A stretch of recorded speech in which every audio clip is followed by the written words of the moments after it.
Kebakaran melanda sebuah bangunan gazebo di salah satu rumah warga di Kelurahan Loji, Kota Bogor, Jawa Barat, Jumat siang.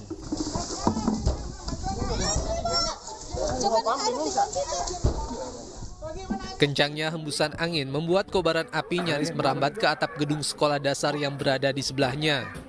Kebakaran ini juga disertai sejumlah ledakan yang membuat warga panik. Waktu saya di rumah, ada suara satu ledakan.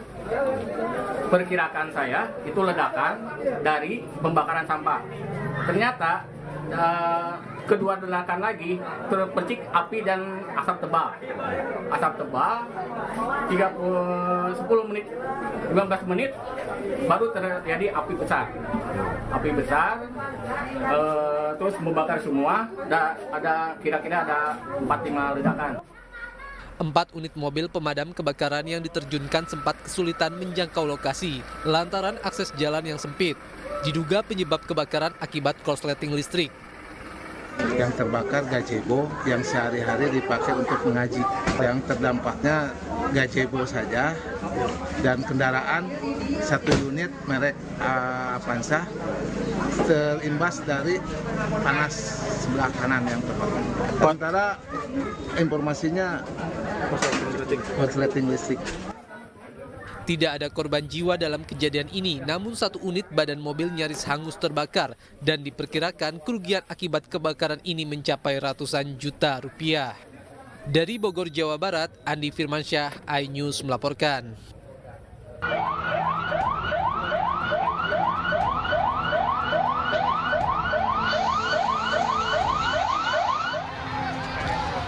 Api membakar sejumlah bangunan dan warung milik warga di Jalan Yosudarso, Kota Timika, Papua pada Jumat siang.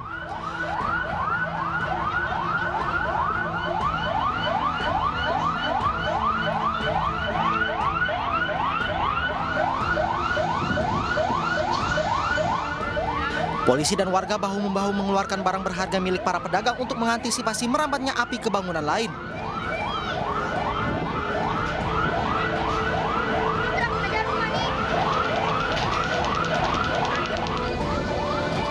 Lima unit mobil pemadam kebakaran dari BPBD Kabupaten Mimika dibantu oleh 1 unit water cannon Polres Mimika dikerahkan untuk memadamkan api. Namun angin kencang sempat menyulitkan petugas dalam upaya pemadaman. Peristiwa kebakaran ini sempat menyebabkan arus lalu lintas di lokasi kejadian macet karena menjadi tontonan warga sekitar. Satreskrim Polres Mimika akan menyelidiki untuk mengetahui penyebab kebakaran ini, namun penyebab kebakaran diduga akibat ledakan kompor di salah satu rumah warga. Dari Timika, Papua Tengah, Nathan Making, iNews melaporkan. Anggi Umbara, sutradara film Vina, sebelum 7 hari diperiksa polisi terkait rekaman CCTV. Anggi diperiksa hingga 8 jam dan dicecar banyak pertanyaan seputar produksi film tersebut.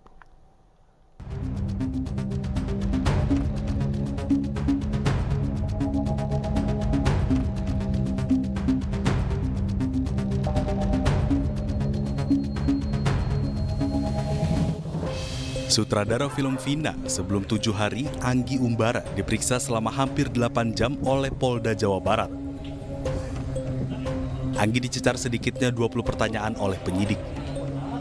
Pertanyaan yang dilontarkan penyidik sendiri diantaranya seputar produksi film hingga keaslian CCTV.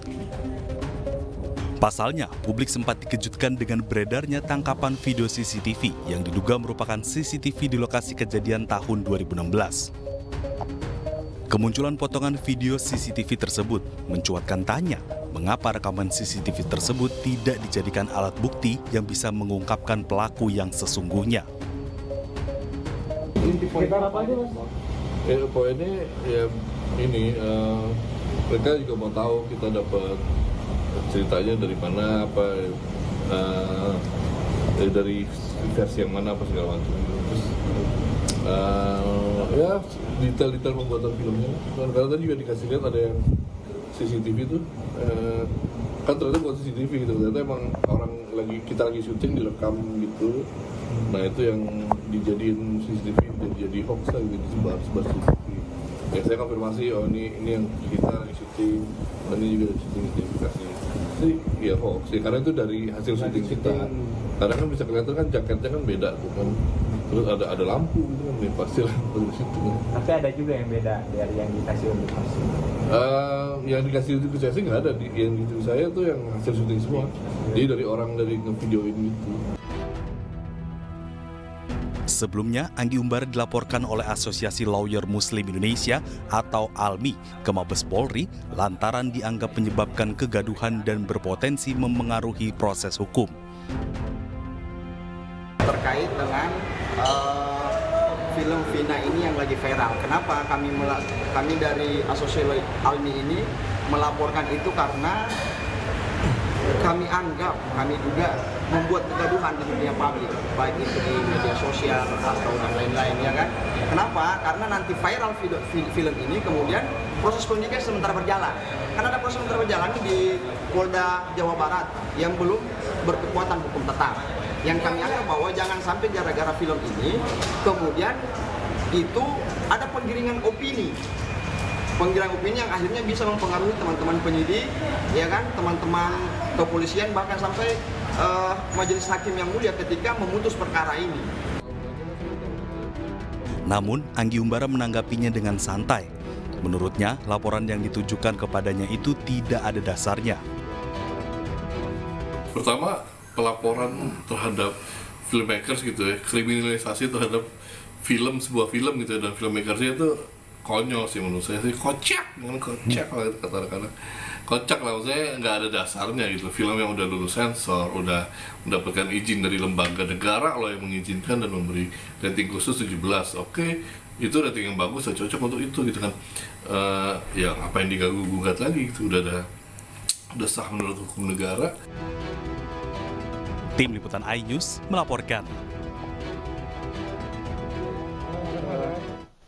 Pemirsa, polisi berencana melakukan psikotes terhadap Peggy dan orang tuanya.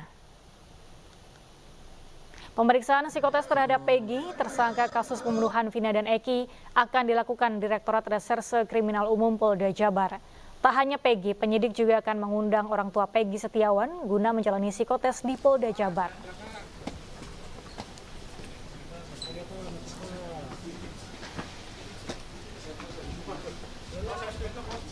Jajaran Mabes Polri dan Polda Jawa Barat mendatangi Mapolres Cirebon Kota guna meminta keterangan para anggota yang terkait penanganan kasus pembunuhan Eki dan Vina di Cirebon pada 2016 silam.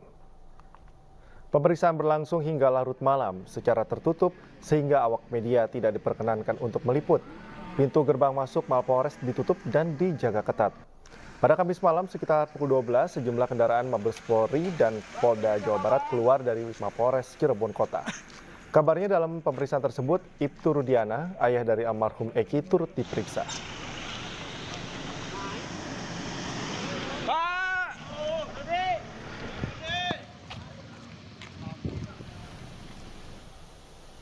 Perwakilan Lembaga Perlindungan Saksi dan Korban menemui Suroto, penolong Vina. Suroto merupakan orang pertama yang mengevakuasi Vina dan Eki di Jembatan Talun, Kabupaten Cirebon 2016 silam.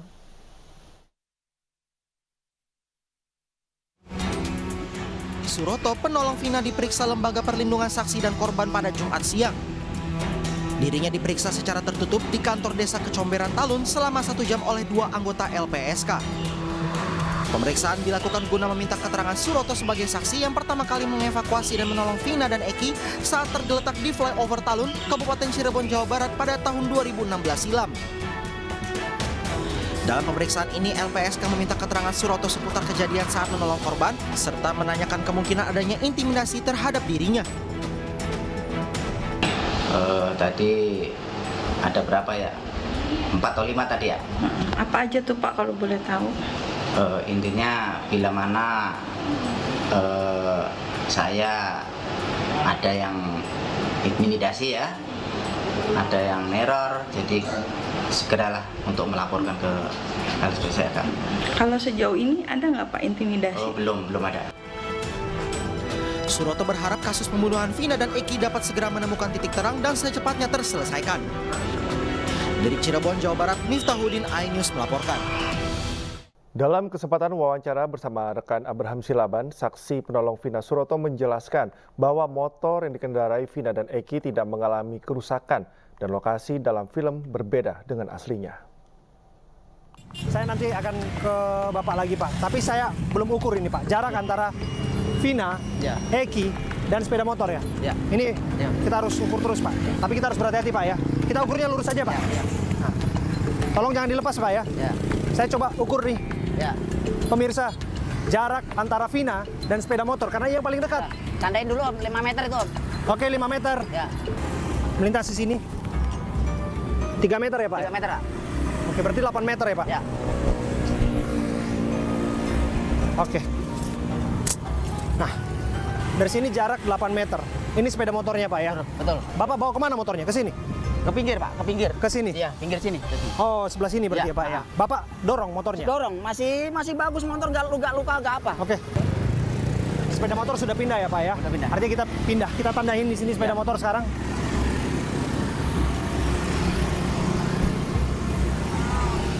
Pertanyaan saya Pak, ketika Bapak pindahkan ke sini sepeda motornya Pak, keadaan sepeda motornya masih bagus atau ada rusak berat? Nggak ada yang rusak Pak, nggak ada yang rusak, masih bagus. Apakah ada kerusakan sebagai dampak benturan yang sangat keras terhadap motor itu? Tidak ada. Nggak ada Pak? Nggak ada. Nggak ada karena habis kejadian malam jam 10 itu, saya nemukan korban itu, paginya saya nyurvei Pak. Apa bener sih kecelakaan sampai kayak gitu, nabrak apa sih kayak gitu. Tapi nggak ada bekas geleretan, bekas apa, nggak ada sama sekali. Teman saya finishnya waktu itu ya kecelakaan laka lantas gitu aja. Itu yang diinformasikan kepada Bapak? Iya. Dan Bapak juga sempat dimintai keterangan ya? Waktu nggak dimintain keterangan siapa-siapa nggak, cuman waktu di sidang di pengadilan aja. Waktu itu. Artinya apa yang Bapak sampaikan kepada saya hari ini? Iya, betul, sama. Dalam sidang tertutup 2016 silam, juga Bapak sampaikan di hadapan majelis hakim. Sesuai kayak gini, tidak dikurangin, tidak ada apa, sesuai kayak gini. Dan ini pertama kali di layar kaca Pak? Betul. Makanya kemarin film-film syuting di sana itu salah semua.